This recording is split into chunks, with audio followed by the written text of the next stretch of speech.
Buenos días, buenas tardes, buenas noches, dependiendo cuándo estés escuchando o viendo este podcast. El día de hoy tenemos una invitada, Isis, o bien la conocen como Finanzas Color de Rosa. ¿Cómo estás el día de hoy? Muy bien, muy emocionada. Muchas gracias por invitarme. De hecho, a Isis yo la conocí, nos conocimos creo que en un evento de Rankia, ¿no? Sí, Ah, sí, en la sí, fiesta. en la fiesta del evento de Rankia y después coincidimos unas semanas después en otro evento. Sí, en la playa. Fuimos a la playa juntos. Exacto. Ah, no, nos invitaron. Así, no, no tanto así, pero sí. De hecho, voy a subir un video de eso, de la playa, porque bueno, fue algo de golf. Pero va a ser como, ¿has visto que el golf es muy importante a nivel financiero? O sea, Sí, tanto con clientes. yo creo que el golf, el tenis y el polo son los deportes donde se cierran los negocios. Y bueno, son los más fuertes, o sea, porque estás tranquilo, es como que estés ahí dando todo tu pulmón y tratando de hablar de negocios. Pero yo lo vi por Carlos Bremer, ahí me voy a enfocar el video, ahí vas a salir en el video. Muy bien, Pero quién sabe cuándo lo suba, tengo que evitarlo. perfecto. Pero primero, platícanos, ¿por qué finanzas todo el rosario? No, ¿por qué te gustó finanzas? O sea, ¿qué es lo que viste en finanzas cuando estabas tú estudiando o cuando estabas chiquita? Creo que desde niña eh, tengo así como un vago recuerdo de cuando era niña y yo me acuerdo que decían, veía las noticias, ¿no? Y cuando salían hablando todo este tema de los mercados o que si las conversiones de pesos y los dólares y demás. Y yo me acuerdo que yo decía y le decía a mi mamá que cuando fuera grande yo quería entender lo que esas personas estaban diciendo, ¿no? Pero la realidad es que yo creo que se quedó como en algún comentario y después siempre quise estudiar para ser abogada y unas semanas antes de tener que elegir decidí cambiar y estudiar economía, pero la realidad es que las finanzas personales fue hasta que empecé a trabajar, que fue justamente un día como hoy, pero de hace 9 años. Hace 9, Me salió mis recuerdos en Facebook, neta, te lo juro. ¿ibas a hacer algo por tu aniversario? Híjole, mi aniversario de La esclavitud. boda de oro. Cuando estaba en ese trabajo, todos los días lo primero que hacía era leer las noticias y leía El Economista y me di cuenta que la sección que más me gustaba, que la que más disfrutaba, era la sección de finanzas personales. Ya ves que en ese periódico tienen una. Y entonces ahí me di cuenta que ese tipo de finanzas que yo consideraba que eran como las finanzas del día a día, realmente era a lo que yo le veía más utilidad, porque si bien saber de la bolsa, de los mercados, divisas y demás, pues obviamente es importante. Creo que lo verdaderamente relevante para las personas es que puedan llevar sus finanzas del dinero que están recibiendo, de los recursos que están generando. Pero, ¿cuál fue ese primer trabajo? Eras administrador, bueno, estudiante de administración de riesgos. No, yo primero estudié economía, Ok. fue la carrera, llegando aquí a Ciudad de México, porque yo no estoy aquí, mi primer trabajo fue en una SOFOM que se llama Crédito Real, que bueno, ya ahorita ya está, O, desapareció. Eh, y entré a trabajar al área de riesgos, ¿no? Riesgo de crédito para pymes. Estuve ahí y afortunadamente creo que fue un primer trabajo que me gustó mucho, ¿no? O sea, como que yo realmente no sabía qué era eso. Fue de esos trabajos que te contratan, ya sabes, de recién egresados en experiencia. Y me gustó mucho. Y entonces ya estando en eso, en el ámbito profesional, estudio en el ITAD una especialidad de riesgos financieros, pero mi enfoque siempre fue riesgo de crédito. ok. ¿Y qué hacías para evaluar un crédito? O sea, para darle, era ver si le dabas como un crédito, Sí, ¿no? básicamente, o sea, en mi trabajo en Crédito Real y después en otro banco, que también estaba en la parte de riesgos, era básicamente hacer un análisis cualitativo y cuantitativo para que una empresa ver si era sujeta o no a crédito y con qué condiciones, ¿no? Es decir, qué cantidad, qué tipo de crédito, a cuánto tiempo le iba a pagar, qué tasa de interés. Entonces yo hacía como todo el análisis y me tocaba presentarlo a un comité donde al final se decidía sí, no y cómo, ¿no?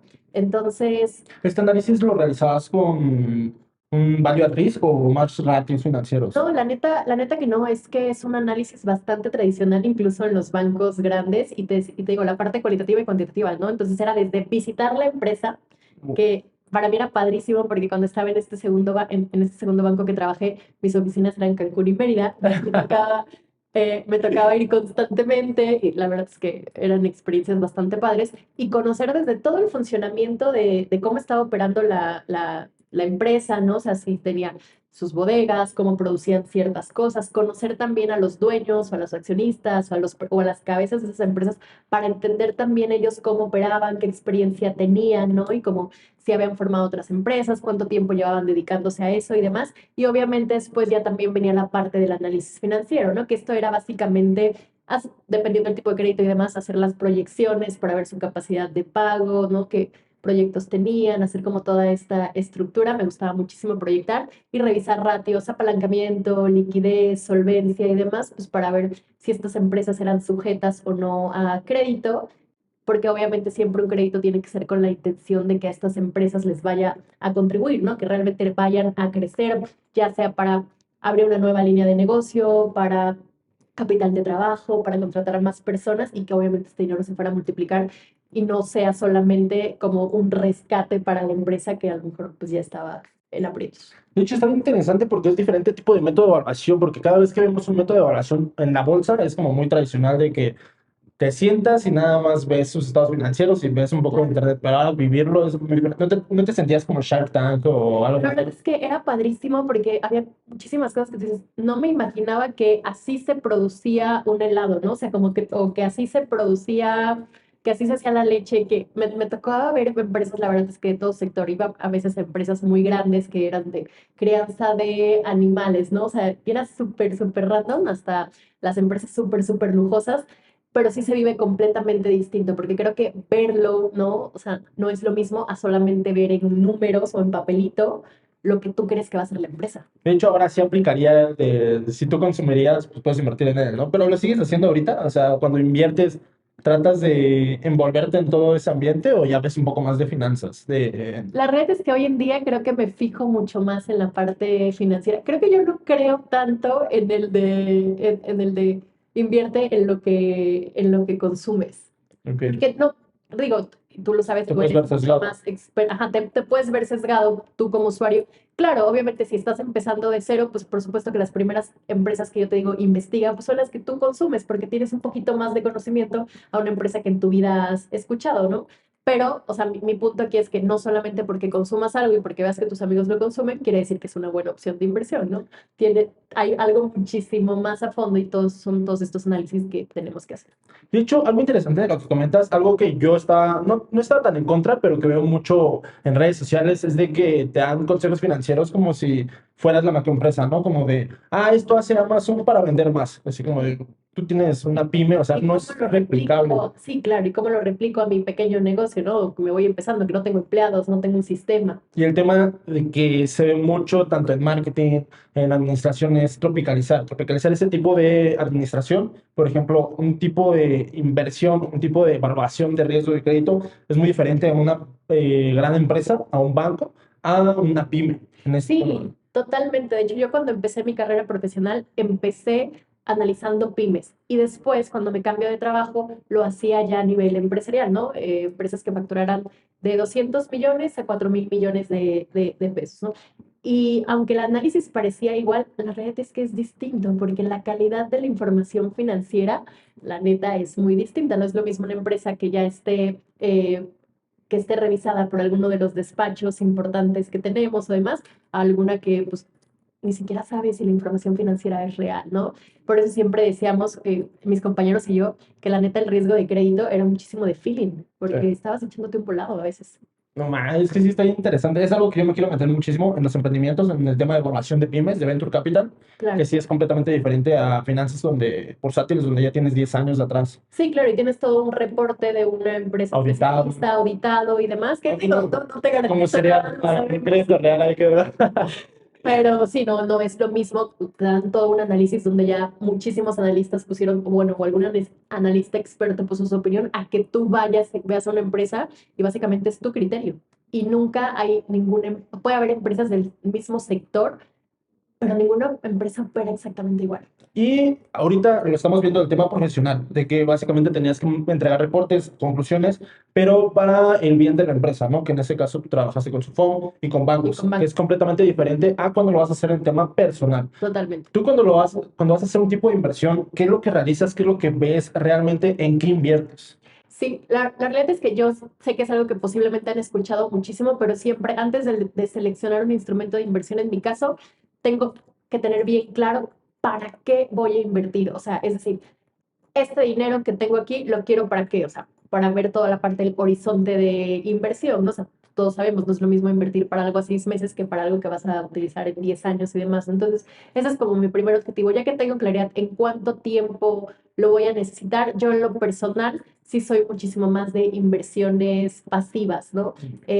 No me gusta dedicarle tanto tiempo a hacer el análisis o la evaluación de una empresa para saber si es buen momento de comprar la empresa que se imaginen, no sé, Apple, Tesla, Mastercard, etcétera. Los famosísimos fondos Entonces, indexados. prefiero muchísimo más los ETF, los fondos indexados, y la verdad es que soy muy fan y fiel del difunto Swensen, ¿no? Que nos dice cómo diversificar un Ok. portafolio con empresas de Estados Unidos, empresas de países De desarrollados, inflación. subdesarrollados, poner bonos, ¿no? Mínimo un 30%, bueno, también depende mucho de tu edad y tu perfil de riesgo, eso es claro, pero poner algo, bonos que te protejan de la inflación, bonos del gobierno, y también como darle cierta estabilidad con bienes raíces. La parte de las bienes raíces, yo la verdad es que siempre prefiero hacerlo, no de la forma tradicional, que todos sabemos que es comprar un inmueble y rentarlo, Tener sus depas. sino mejor comprar 3 depas ahorita con el dinero que traes y listo, de rentas.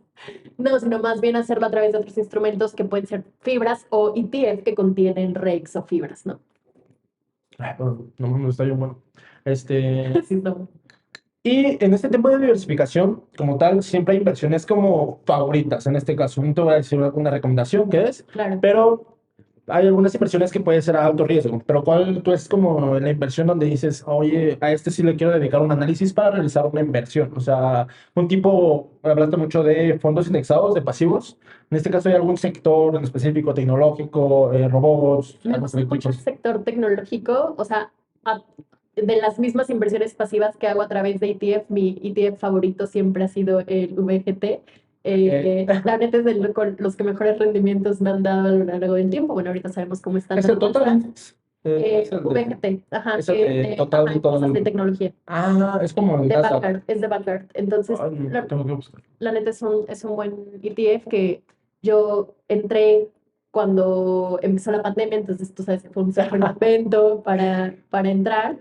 Entonces, ese sector me gusta bastante. Y estrategia de sí, o sea, promediar, meter Exacto, más y hacer todo eso. precios promedio, que eso creo que es súper importante porque muchas personas como que hacen una estrategia y luego de repente ya los mercados están mal y entonces dices, no, ya mejor no le sigo metiendo dinero, cuando no, al contrario, ¿no? Si fuimos claros que era un objetivo a mediano o largo plazo, Sí, tiene siempre hay que fundamentos. seguir nuestra estrategia, ¿no? Entonces, si decimos que vamos a destinar la cantidad que podamos, no sé, 1,000, 2,000, 3,000, 10,000 pesos mensuales, pues ser constantes en las compras justamente para hacer los precios promedio. Y de hecho hablaste de fibra. Bueno, es que me encanta este tema de fibra. ¿Tienes alguna fibra favorita? La verdad es que invierto más a través de VNQ, que son rates en Estados Unidos, pero fibras tengo Fibra Uno y Fibra Monterrey. Y luego Monterrey ahorita se ve que, bueno, puede estar muy beneficiado tanto por la planta de Tesla, por la gentrificación y la especulación. No, por la inversión que se va a meter ahí. Pero Fibra Uno también tiene muy buenos proyectos. Por ejemplo, Torre Mítica, que está muy bonita, pero Sí, tuvo sí. muchos problemas. Pero igual es como interesante ver. Sí, la verdad es que con fibra también compré cuando bajaron los precios súper cañón en la pandemia, entonces también he tenido buenos rendimientos ahí. De hecho, llegó un periodo en la pandemia donde el valor de mercado, no, el precio en libros Ujú. era superior al valor de mercado. El precio en libros es básicamente tu capital contable sobre el número de acciones. Entonces ahí ya ves básicamente en libros cuánto realmente vale la empresa. Esto se ve muy subjetivo porque también en las empresas tecnológicas pues sabemos que muchísimo es su data. Claro, el precio de mercado está. Sí, tiene un gap impresionante, pero cuando está tangible sí puedes ver más. Por eso justamente los ratios o las razones financieras se ven dependiendo de qué tipo de sector. Pero igual, fan de Fibra Uno, aunque a veces le va mal y a veces le va súper bien. Fibra Monterrey, dividendos mensuales, como un Claro. 8% al año, pero El punto aquí, como dijimos, es seguir la estrategia. ¿tu objetivo en ese tipo de inversión de fibra sí sería vivir de las rentas o...? La realidad es que todas estas inversiones que hago en renta variable, yo siempre las hago como de que este es mi fondo para la libertad financiera, Ok. ¿no? Entonces trato de ser constante y que digo, y en algún punto tener el capital suficiente. Y algo interesante, no sé si lo quieras compartir, si no lo corto, pero somos la generación de que ya no vamos a tener casa, pero tú saliste de ese estándar. O sea, tu buena administración financiera hiciste que ya tuvieras tu casa, comprar una casa. ¿Tuviste algún tipo de inversión específica para comprar una casa? Cuando esas inversiones las liquidaste, ¿cómo fue ese proceso? Sí, la verdad es que cuando elegí comprar un inmueble, que en este caso, la neta, no creo que sea una inversión para todos. O sea, yo sé que todavía existe mucho a veces ese sesgo de hay que invertir en inmuebles porque es la parte tangible y lo que vemos y demás y nos da como cierta seguridad. La neta es que comprar una casa, si la vas a vivir tú, no es una inversión, ¿no? Es un gasto, ¿no? Porque tienes que pagar todo lo que esto conlleva, pero yo con todo mi análisis financiero elegí hacerlo. eh, y mi estrategia en ese momento me enfoqué muchísimo, obviamente, en inversiones de corto plazo y lo hice. La realidad es que me apalanqué muchísimo, bueno, me apoyé muchísimo de las OFIPOS que en ese entonces, bueno, ahorita también, estaban dando muy buenos rendimientos, pero obviamente en ese entonces, que fue hace algunos años, hace un par de años, pues no había había una diferencia enorme entre, por ejemplo, lo que pagaba CETES, que sabemos que es nuestra inversión más segura, a la que pagaban las OFIPOS. Ahorita la verdad es que la diferencia es, Mínimo. o sea, el diferencial del spread es mínimo. Entonces, utilicé mucho la estrategia de invertir en Sofipos porque yo sabía que era capital que iban a estar en un año o meses y toda mi estrategia de corto plazo la hice entre cedes y pagarés en Sofipos y los bancos que sí pagan rendimientos atractivos. De hecho, es algo interesante la comparación porque algo que vemos en las OFIPOS sí son buenos rendimientos porque bueno, es como un banco que no tiene tanto dinero para ser un banco, para hacerlo muy sencillo, pero sí tiene un seguro hasta 250,000 pesos, ¿no? 188,000 pesos. Ajá, más son 25,000 UDIs, que más o menos serían como 180,000, 90,000 pesos. O sea, en dado caso de que quiebre la SOFIPO, que ahorita estamos viendo que están quebrando demasiados bancos, pues el gobierno te regresa hasta 188, pero hasta tus inversiones. Estaba viendo, de hecho, el IPAP, que sí dice hasta pagares o certificados de depósito. Ujú. La diferencia de un banco cuando inviertes, que básicamente hasta 3 millones estábamos diciendo, ¿no? Sí, 400,000 UDIs, más o menos 3 millones de pesos. Esto depende de cada país, obviamente, pero sí hay un bono de Ajá, pero protección. exacto, en Estados Unidos tienen el suyo, no me acuerdo, creo que es más o menos como 4 millones, 5 millones de pesos aproximadamente. O bueno, sería el En dólar. equivalente en pesos más o menos a 4 o 5 millones y en México es 3 millones de pesos. Algo interesante que me encanta que de hecho hablas es de que tener un objetivo en las inversiones, porque algo sí es de que o me compro una casa o lo invierto, ¿no? Entonces este objetivo, este dinero va destinado para la casa, para la seguridad. No todas las inversiones te generan rendimiento, sino también hay inversiones en seguridad, en dónde voy a vivir, en que, bueno, tener un buen precio de vivienda, que ya veas algo que te gusta. Pero tienes una TED Talk que a mí me encantó. De hecho, la estaba viendo ayer en la noche, Sí. mientras estaba viendo un cafecito, que habla sobre la psicología y las metas. ¿Cómo tú ves esto? ¿Cómo te enfocaste para realizar la TED Talk? Sí, justo, mi TEDx se llama Conecta contigo para conectar con tu dinero, porque la neta, soy fiel creyente que alguien te puede hacer el mejor plan de acción del mundo, pero si tú realmente no sabes cómo te estás relacionando con el dinero y no tienes una buena relación con tu dinero, este plan posiblemente lo vas a seguir 1 o 2 meses, lo vas a dejar y vas a regresar a la misma situación o a la misma posición en la que estabas antes, porque sí creo que el dinero, la neta, es muy emocional. O sea, las personas no compramos por razones lógicas, lo hacemos por razones emocionales. Entonces, a mí me gusta mucho realmente la economía conductual. Yo estudié economía y siempre la parte que más me gustó fue como esta parte de la psicología del dinero, la economía conductual, que nos dice, si bien todas las partes económicas nos dicen que las personas vamos a tomar las mejores decisiones con la información que tenemos para nuestro presente como para nuestro futuro, no es cierto. Las personas únicamente nos enfocamos en nuestro presente, si no habría más personas ahorrando, invirtiendo, contratando seguros y demás. Entonces creo que entender bien desde la parte de qué concepto le damos al dinero, qué es el dinero para nosotros, qué creemos, qué pensamos, qué sentimos y demás, es lo primero que tenemos que hacer si queremos mejorar nuestros hábitos financieros, porque si no nos conocemos vamos a seguir operando siempre desde el inconsciente, ¿no? Como esta parte del piloto automático y no solo para las finanzas, para la vida en general.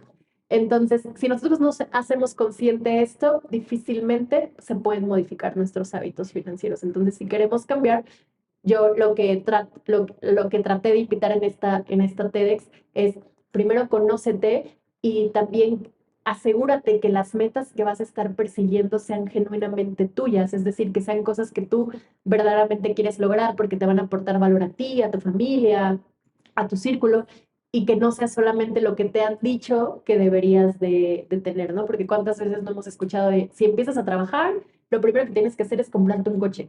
A lo mejor tú no quieres un coche, a lo mejor haces home office todo el día, a lo mejor o sea, tu oficina está muy cerca o tienes el transporte público, qué sé yo, ¿no? O lo que tú quieres es viajar por el mundo, entonces, ¿para qué querrías una casa? Entonces, como que asegurarnos que siempre, yo digo que hay que darle una intención al dinero. Yo siento que para que el dinero se quede con nosotros y lo podamos multiplicar, tiene que tener una intención más grande, que es lo que yo traslado con las metas, pero que siempre sean metas que tú realmente quieras alcanzar.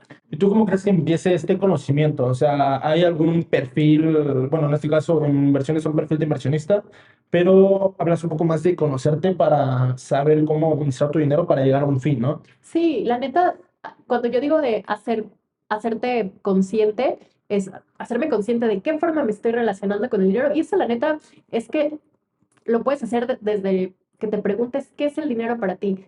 Si tú has hecho alguna vez esa pregunta en alguna entrevista, yo creo que has escuchado N cantidad de definiciones, desde las personas que dicen, ay, es una herramienta, es un medio para alcanzar algo, hasta literal lo típico de no, el dinero solo es algo malo o trae problemas, además. Entonces, primero hacer como esta conciencia de qué significa el dinero para mí y luego también hacer como un poquito más de análisis de cuando tú compras algo, bajo qué emociones lo haces. Si te has dado cuenta, muchas personas compran cuando tienen ciertas emociones. Hay algunos que son cuando están tristes, deprimidos, cuando están como que están teniendo ciertas emociones que no quiero decir negativas, digamos que emociones de baja vibración.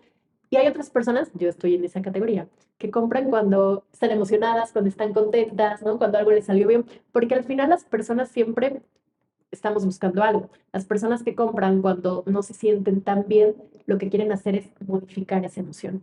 Y las personas que compran cuando se sienten bien, cuando están contentos y más, lo que quieren es prolongar esa emoción. Y comprar la realidad es que sí lo genera, ¿no? Se liberan ciertas, se segrega dopamina y demás que te hace sentir más feliz. El tema es que eso dura bien, bien poquito y después vienen otros problemas, ¿no? Porque pues no sabemos si tenías el dinero o no para adquirir ese producto. Entonces, mi punto aquí, porque ya me extendí muchísimo, No, yo es, encantado. De es, hecho, estoy aprendiendo mucho. es justamente hacer consciente eso, ¿ok? Si tú te paras tantito, ¿por qué estoy comprando esto, no? O sea, ¿o para qué? Y ya va mucho más allá de lo que siempre te dicen, de que asegúrate que realmente sea una necesidad, ¿no? De que siempre nos dicen eso de, no compres solo por impulso. Más bien aquí yo digo es, ¿bajo qué emociones estás comprando? Porque una vez que tú logras captar eso, entonces ya sabes que si tú compras cuando estás triste, pues entonces, cómo puedes cambiar ese hábito? Si yo compro cuando estoy triste, ¿por qué hábito positivo lo podría cambiar? Entonces, a lo mejor hago ejercicio, escribo, le llamo a alguien, de qué forma puedo distraerme o de qué forma puedo ir cambiando poco a poco eso para no seguir cayendo en el patrón de comprar cuando me siento de esta forma. Oye, de hecho, está bien interesante porque, o sea, hablamos, no son sustitutos, pero es una forma de canalizar ese tipo de energía, ¿no? O sea, Sí, pues, la terapia de compras, eso es real, existe. no. Y hablaste sobre qué es el dinero para ti, qué es el dinero para ti. Paz y libertad. O sea, Fácil, de si verdad. alguien me pregunta, o sea, las definiciones que yo le doy, ojo, y esa no es la definición que he tenido siempre, ¿no? Antes, como todas las personas, yo crecí, perdón, con muchísimas creencias limitantes respecto al dinero, ¿no? Que si el dinero era muy difícil de ganar, yo siempre escuchaba eso en mi familia, ¿no? Que era muy difícil, que el dinero no estaba en los árboles, que emprender, qué irónico, era morirse de hambre. Entonces, y soy emprendedora. Entonces, yo crecí con eso y obviamente una vez que lo hice consciente y me di cuenta, ¿por qué estoy creyendo? O sea, ¿por qué estoy pensando esto? ¿Por qué me da? Porque a mí me dio muchísimo miedo dar el salto de renunciar a mi trabajo corporativo que tenía en un banco a dedicarme de lleno a mi proyecto, a mi empresa que es Finanzas Color de Rosa. Y cuando me di cuenta que tenía demasiado miedo, dije, ¿por qué? ¿No? O sea, yo sé que a todo el mundo le da miedo, pero yo traté de hacerlo consciente y decir por qué. Y ahí fue cuando me di cuenta que era porque tenía muchísimas ideas y después cuando hice el ejercicio de, bueno, ¿y estas ideas de dónde vienen? Y me di cuenta que era algo que se le escuchaba a mi papá, a mi mamá, a la sociedad, incluso a los programas que vemos cuando somos niños. Y entonces cuando me di cuenta que eso realmente no era mío, pude trabajarlo y obviamente pude darle vuelta a la página. ¿Y cómo diste ese paso? O sea, hay muchas limitantes que estabas comentando muchas creencias que te dan miedo emprender, te dan miedo invertir porque pierdas todo tu dinero. ¿Cómo diste ese salto de dejar algo seguro, que igual lo vemos, algo seguro es ¿Qué dinero en el es? banco, por así decirlo, Ok, ¿no? A emprender, a invertir. ok. En ese caso creo que para mí sí o sea, eran dos cosas completamente distintas. En la parte del emprendimiento, yo siempre había creído, ¿no? Como que las personas nacían o no nacían con el chip emprendedor. Y yo siempre creía que a mí me habían formado en la fila de no nació para emprender, porque realmente mis sueños hace unos años eran ser directora de riesgos en algún banco, ¿no? Y ese era como mi objetivo y como mi meta y me enfoqué muchísimo mi parte profesional en eso. Sin embargo, por hobby empecé finanzas color de rosa. Realmente yo creo que es algo que empecé para mí, que yo digo que al principio no tenía como ninguna expectativa y después fue creciendo y demás y me di cuenta que me gustaba muchísimo más, que si bien mi trabajo en el banco me gustaba, ya no era mi prioridad, ¿no? Y quería enfocar muchísimo más tiempo en lo que estaba haciendo, pero pues obviamente ahí entraron todos los miedos de, pero ¿cómo? Si ya tienes un buen trabajo, ¿no? Que era lo que todo el mundo me decía en este banco, si ya eres subdirectora, ¿cómo vas a renunciar, ¿no? O sea, ¿qué va a pasar con tu sueldo? ¿Y tu otro proyecto? ¿Cómo sabes si es sostenible? Entonces, obviamente lo que yo hice ahí es, uno, trabajar muchísimo en mí, como en esta parte de tener la seguridad, porque tú sabes, tú eres emprendedor, que el tema emocional es importante, ¿no? O sea, tienes que trabajar mucho tu autoconfianza, tu liderazgo y muchas otras aptitudes. Obviamente también me preparé financieramente porque si yo algo no quería era emprender con el estrés financiero que lamentablemente eh, con el cual empiezan muchísimos emprendedores, ¿no? Porque a veces emprendes por necesidad o por lo que sea y realmente no estás preparado financieramente. Entonces, en esa parte yo me preparé mucho como en la parte de, ok, quiero tener tanto dinero para vivir, para que yo sepa que me puedo financiar, aunque mi proyecto no diera un peso, o sea, los primeros meses y demás. Pues me preparé muchísimo en esa parte y ya, y entendiendo que el miedo siempre va a ser normal y que si nosotros esperamos a no tener miedo, nunca vamos a hacer nada, ¿no? Entonces, mejor lo que hice fue como, ok, lo hago, aunque me dé miedo, literal. Y la parte que me decías de las inversiones, la verdad es que ahí nunca he sido miedosa.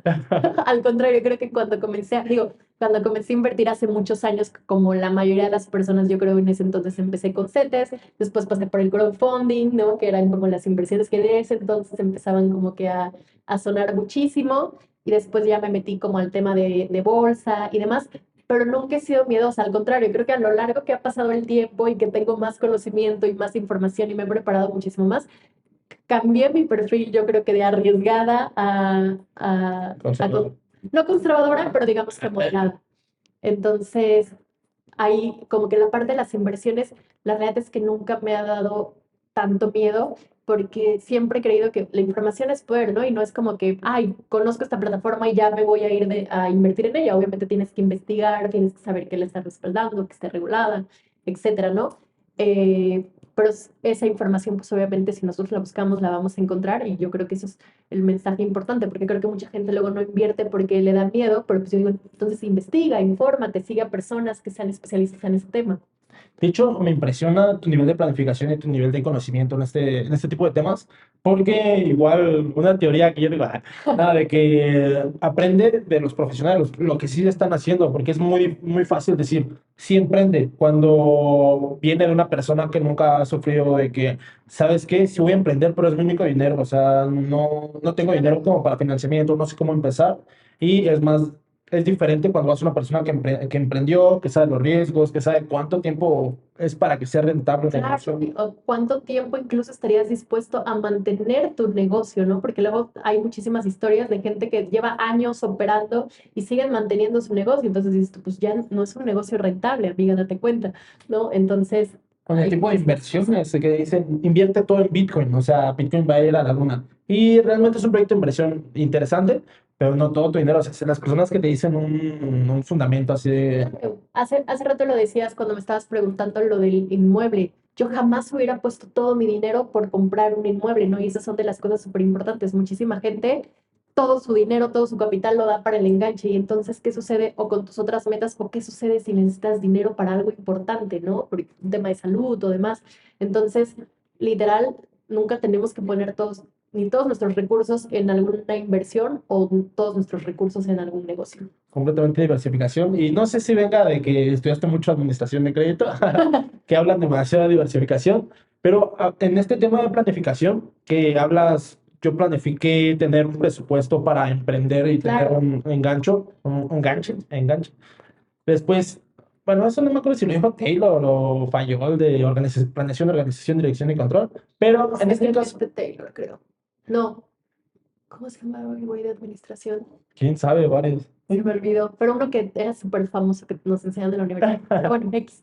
En este caso, cuando estás haciendo la dirección o cuando vas a administrar tu dinero, ¿has tenido algún error financiero?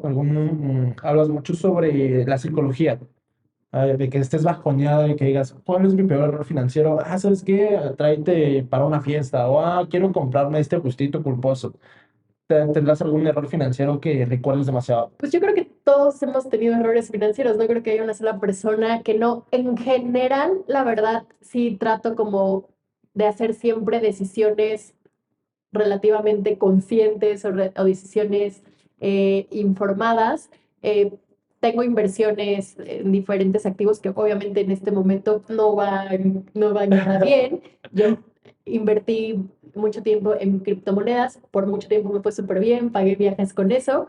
Ahorita mis inversiones en criptomonedas, por ejemplo, la verdad es que no van nada bien. Pasa a largo plazo. Pero exacto, pero aquí estoy como en la estrategia, bueno, voy a hacer hold, ¿no? Voy a hacer holding y esperar y demás, que siempre es lo que recomendamos, no asumamos las pérdidas.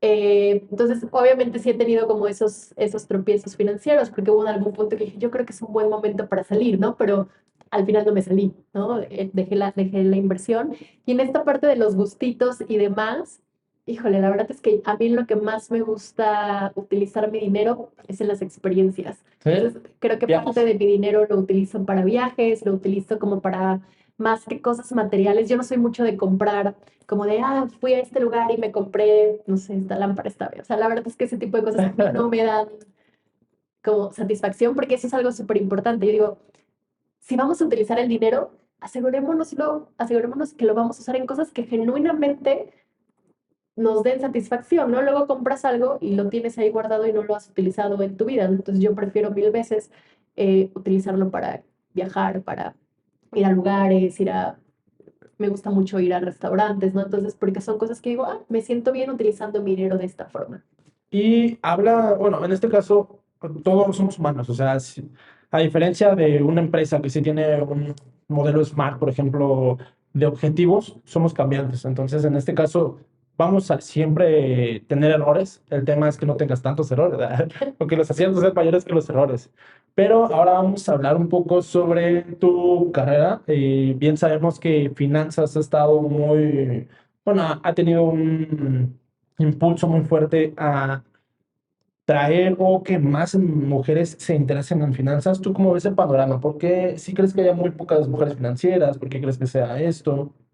Definitivamente creo que cada vez hay más mujeres que se están sumando a esta carrera. Obviamente todavía no estamos como al mismo nivel, si mundialmente somos, bueno, de hecho vemos más mujeres que hombres, pues uno esperaría una participación igual y la realidad es que todavía hay menos mujeres participando, pero creo que cada vez hay más que se están sumando. Porque creo que ya se están cambiando los paradigmas. A lo mejor anteriormente se creía más que era un sector para hombres o a veces las mujeres o demás enfrentan ciertos miedos en que si es algo con números o demás, a veces como que te limita y eso es parte de lo que hablamos hace rato, de estas creencias limitantes, ¿no? A veces, o seguro a ti te ha tocado, cuántas personas dicen, no, no, no, es que yo no quiero hacer esto porque yo para los números no soy bueno, ¿no? Cuando muchas cosas son básicas, o sea, sumar, restar, etcétera.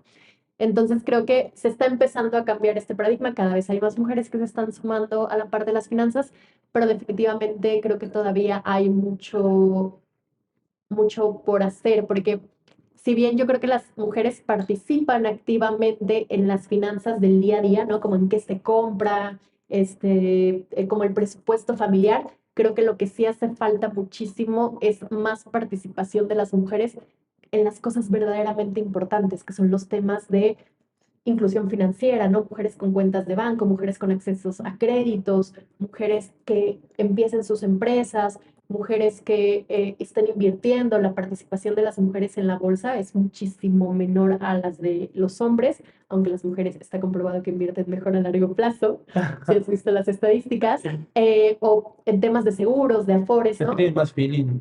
¿Quién sabe? No, Mejor también la más verdad es que civilización. es más por el tema del riesgo, somos más adversas al riesgo, entonces las mujeres invierten más como que siguiendo sus metas para largo plazo y como muchísimo más cautelosas, por decirlo de alguna forma. Entonces, por eso a la larga los portafolios formados por mujeres tienen rendimientos superiores a los de los hombres. Digo, es un rendimiento superior marginal, pero eso dicen las estadísticas. Pero realmente es por la parte de adversión al riesgo.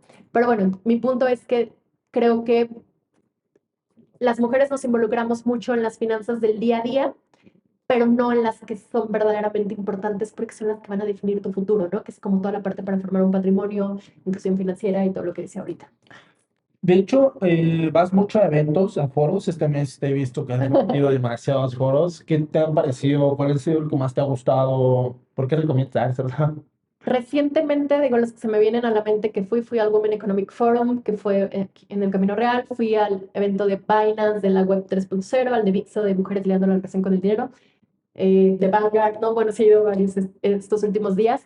Creo que la conversación es buena, ¿no? La conversación está de que se abran los espacios para las mujeres, que haya más, o sea, que se lo que todos queremos, ¿no? Que ya no haya esta diferencia de la percepción salarial de las mujeres, porque las mujeres ganan aproximadamente 18% menos que un hombre por realizar el mismo trabajo.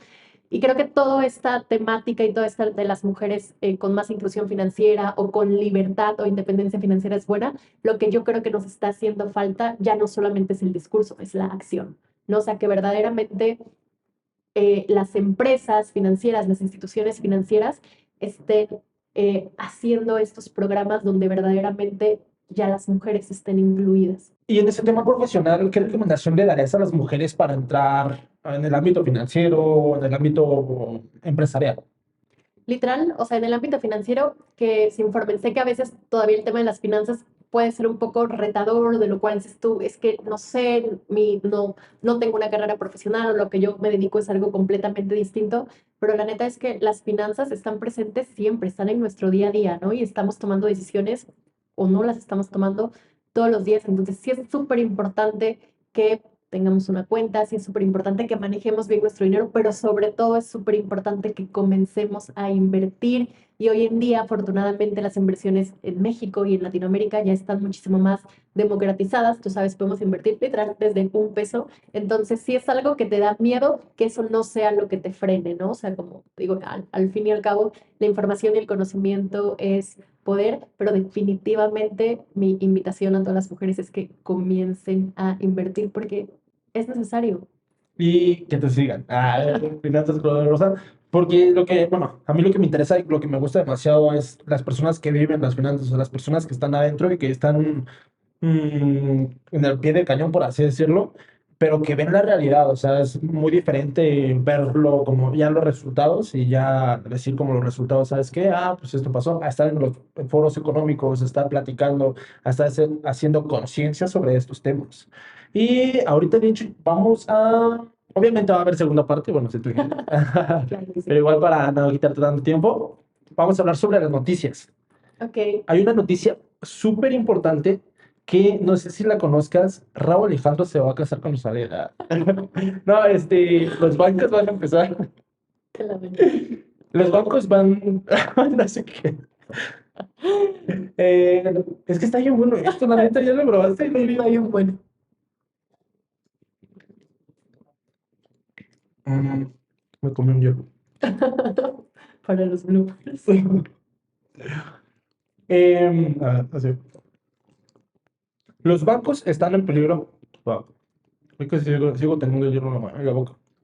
Los bancos están en peligro de quiebra. Bueno, estamos viendo que hay dos bancos principalmente, Silicon Valley Bank, que están, de hecho es mucho tu tema, porque es administración de riesgos y es administración de pymes, y veía mucho Venture Capital, Silicon Valley Bank, y otras que no me acuerdo cuál, y Credit Suisse. Pero ¿cómo ves el panorama económico a nivel crisis de bancos? O sea, ¿por qué pasó? ¿Por qué crees que no hayan administrado bien su crédito, sus riesgos. Digo, la realidad es que, bueno, era mi tema y no era mi tema porque todo lo que he leído y lo que me he informado además, realmente creo que el tema importante de Silicon Valley fue un tema de liquidez, ¿no? Pero creo que esto es algo que le puede pasar, o sea, que puede pasar a cualquier banco, porque la realidad es que el entorno económico que estamos viviendo ahorita, ¿no? Con todo este tema inflacionario y las tasas de interés subiendo constantemente por parte de la Fed, se está replicando también aquí en México con el Banco de México y demás, pues obviamente hace que el costo del dinero sea muchísimo más caro y los créditos y las tasas de los créditos a los que tú prestaste pues sean muchísimo más bajas. Entonces ahí estás teniendo un diferencial bastante importante a lo que tú prestaste hace algunos meses o hace algunos años, a lo que te está costando el dinero hoy en día. Entonces, creo que fue un tema de liquidez, también creo que fue un tema especulativo, ¿no? Como con esta parte de la noticia, y eso volvemos mucho a la parte de la psicología, ¿no? Cómo reaccionamos las personas y cómo pueden reaccionar los mercados o demás ante alguna noticia que salga y cuál fue la respuesta de la gente aquí, ¿no? Quiero correr a sacar mi dinero, ¿no? Por esta noticia no me acuerdo quién la dio de Silicon Valley. Eh, Es que hubo varias, o sea, yo creo que bueno, es que fue todo un desmán, o sea, desde que el CEO vendió acciones desde antes, hasta que Moody's bajó su su calificación, rating. pero había Pero rumores, o sea, días antes lo habían catalogado como, o sea, de los bancos más sólidos. no mames. Forbes, Ajá. ¿has visto que Forbes tiene como varias imágenes? Por ejemplo, tiene imagen de la que iba a ser la siguiente Steve Jobs. Una chava que prometía un buen de cosas nada más con una gotita de sangre. Ah, y que era fake. Sí, que era fake. También sacó el de la promesa de FTX. Bueno, igual Forbes tiene a los más grandes y obviamente los más grandes pueden caer y pues es una estadística, básicamente. Pero de hecho lo vimos en crédito real primero, ¿no? En México por su problema de solvencia, su problema de liquidez, que también pues, ya se fue a la quiebra. Ahorita ya en Estados Unidos. Y eso que, bueno, es que es mucha más cara la deuda de México. Pero Sí, Estados Unidos no está digo, acostumbrado a porque tanto. es un país de mucho más riesgo. Bueno, sí. ¿Y crees que pase algo aquí en México, que sí realmente hay una crisis mundial? La realidad es que Nadie sabe. definitivamente eso nadie lo sabe, ¿no? Siempre se burlan de los economistas, ¿no? De que dicen, La mitad, la mitad de su vida planteando una hipótesis y la mitad diciendo por qué no. diciendo por qué no sucedió. Entonces, la verdad es que creo que eso es algo muy difícil de prever, pero de que los mercados a nivel mundial o sea, están sufriendo y vienen más cosas, eso sí lo creo, la verdad. Y bueno, de hecho lo pudimos ver en la crisis del 2008 como tal, si los bancos realmente gestionan muy mal bueno, algunos. Sí, la parte del riesgo y la parte de la liquidez, yo creo que hay áreas de oportunidad importantes. El tema aquí es más con las grandes empresas, o sea, si tienen un banco y quiebra, como tal, es lo que estábamos diciendo de los seguros. Al 99% estaba viendo la estadística cuando hice el video de política que, uff, exacto. ¿Quién sabe qué pedo con lo de política? Eso lo voy a cortar. Estábamos viendo Sí, de la mayoría de los ahorradores. sí, IPAP tiene, el estudio indica que su seguro protege al 99% de la gente. ¿Por qué? Porque el 1% tiene tanta regularidad. No, pero sí protege al 99% de la gente. Entonces, si en dado caso quiebra tu banco o algo así, sí tienes ese resguardo. O sea, puede ser que la empresa quiebre, la que sí tenga todo el dinero ahí en ese banco. Pero pues, realmente sí va a haber crisis, sí creo que haya recesión en este caso, pero es algo que hemos visto siempre. O sea, es de Sí, que digo, en México un buen ha pasado de... varias veces. La última importante que la mayoría de las personas el recuerdan, pues, FOBAP. obviamente, fue la del 2011, ¿no? Que fue Sí. la parte de las hipotecas subprime, pero la realidad es que a la mayoría de la gente común y corriente, que pues por supuesto que no tienen en su banco más de 3 millones de pesos, pues La retiro. obviamente estarían protegidos por parte del IPAP o por los SOFIP o en parte de las SOFIPOS, pero algo importante también es que no crean que un banco tiene algún problema y demás, y tú te formas y a los 2 horas te dan tu No. dinero. Entonces es un proceso Pasó con largo. Una Sofipo acaba de quebrar igual. Sierra Gorda, No me esa fue acuerdo. hace algunos meses. Sí, ¿verdad? Ajá, Yo y creo de que hecho, este, tú entrabas a la página de la Prosofipo y tenían un anuncio enorme, ¿no? Que decía, todos los ahorradores de Sierra Gorda, bla, bla, bla. sí, aparte se tardan y es gasto para el gobierno. Y en este caso, el gobierno, o sea, sí tienen su fondo, pero obviamente el gobierno tiene que dar En dado caso, ve cuántas pérdidas. Y Claro, y aparte también hay que considerar que, bueno, eso sí uno quiebra, pero si eso es algo sistémico, híjole, sí. trega. Y para terminar, el mejor consejo que te hayan dado que puedas compartir, ¿cuál sería? Y tus proyectos a largo plazo. Claro, la realidad es que en mi familia nunca recibí educación financiera, pero creo que el mejor consejo financiero me lo dio mi mamá cuando estaba a punto de entrar a la universidad, cuando tenía más o menos como esa edad, y me dijo que siempre buscara la forma de generar ingresos y nunca ser dependiente financieramente de alguien. Entonces, la neta, creo que ese es de los consejos más poderosos que me han dado, porque crear tu propio dinero, generar tu propio dinero y hacerlo crecer nos da lo más importante en la vida, que es la libertad. ¿Algún proyecto que tengas? ¿Qué es lo siguiente que viene para Isis? Ahorita estoy trabajando mucho con algún, bueno, espero que se concreten y demás, con un foro de mujeres muy importante para bajar información para que las mujeres abran sus cuentas para sus empresas, ¿no? Entonces, como toda esta parte de más inclusión para las mujeres que están comenzando sus emprendimientos y que ya estén bancarizadas. Está súper bien. Y bueno, red social favorita, ¿dónde te podemos encontrar? Estoy en Instagram, Facebook y TikTok como Finanzas Color de Rosa. La verdad es que soy muchísimo más activa en Instagram, pero también acabo de lanzar hace un par de meses mi canal de YouTube, donde estoy compartiendo siempre información de finanzas personales e inversiones. Entonces espero ahí en Finanzas Color de Rosa. Y muchísimas gracias por haber asistido. Esperamos que vengas de nuevo, en verdad. Claro que sí. Y con un anecdotario, de hecho, que se me olvidó plantear el anecdotario por toda la semana que estuve haciendo.